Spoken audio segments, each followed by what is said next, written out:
Friends, আমাদের লাইফে 4 ধরনের রিস্ক থাকে। এই রিস্কগুলোকে নিয়ে আমরা সাধারণত চিন্তা করি না। 4 ধরনের রিস্কগুলোকে নিয়ে আজকে আমরা একটু আলোচনা করব। ১ নম্বর হচ্ছে মেডিকেল এমার্জেন্সি। যেকোনো টাইমে যেকোনো পরিবারের যেকোনো ফ্যামিলি মেম্বারের হতে পারে এবং এইটা হলে দেখা যায় আমাদের জমানো টাকাগুলো খরচা হয়ে যায়। ২ নম্বর হচ্ছে ডিসেবিলিটি। ফ্যামিলির মেন আর্নিং পারসন যদি ডিসেবল হয়ে যায় তাহলে আমাদের ইনকামটা স্টপ হয়ে যায়, সেই পিরিয়ডে আমাদের ইনকামটা আসে না। থার্ড হচ্ছে ডেথ।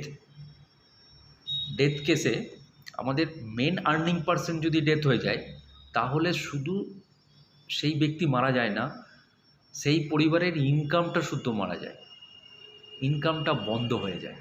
তো এটা একটা রিস্ক। 4 নম্বর, এগুলোর মধ্যে কিচ্ছু হলো না, দেখা গেল আমি রিটায়ারমেন্ট করলাম, রিটায়ারমেন্ট করার পর দেখা গেল আমার হাতে টাকা পয়সাই নেই যে আমি আমার রিটায়ারমেন্ট লাইফটা কাটাবো।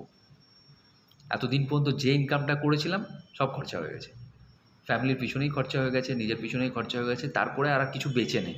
এবার আমাকে ডিপেন্ড থাকতে হচ্ছে আমার ফ্যামিলির বাকি মেম্বারদের ওপর, ছেলে মেয়ের ওপর। তো এটাও একটা রিস্ক। তো এই রিস্কগুলোকে এখন থেকে যদি আমি মাথায় রাখি তাহলে তার ব্যবস্থা করা যেতে পারে। যেমন মেডিকেল এমার্জেন্সি, একটা মেডিকেল পলিসি নিতে পারি। ভালো কোম্পানিতে যদি আমি একটা মেডিক্লেম পলিসি করি তাহলে আমার রিস্কটা থাকছে না। সেকেন্ড হচ্ছে ডিসেবিলিটি বেনিফিট রাইডার আছে, এরকম কোনো লাইফ ইন্স্যুরেন্স পলিসিতে আমি ইনভেস্ট করব।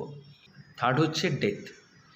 এটার জন্য এই যে রিস্কটা আছে, এই রিস্কটার জন্য আমি রিস্কটাকে ট্রান্সফার করে দেবো কোনো লাইফ ইন্স্যুরেন্স কোম্পানিতে এবং সেখান থেকে আমি একটা সাফিসিয়েন্ট টার্ম লাইফ ইন্স্যুরেন্স নেবো। তাহলে আমার রিস্কটা থাকছে না, আমার ফ্যামিলিটা সার্ভাইভ করবে ভালোভাবে।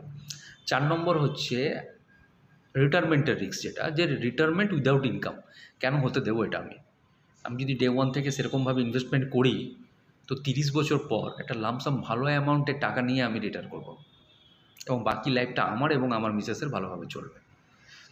তো কথা হচ্ছে এই রিস্কগুলোকে আমি মাথায় রাখবো।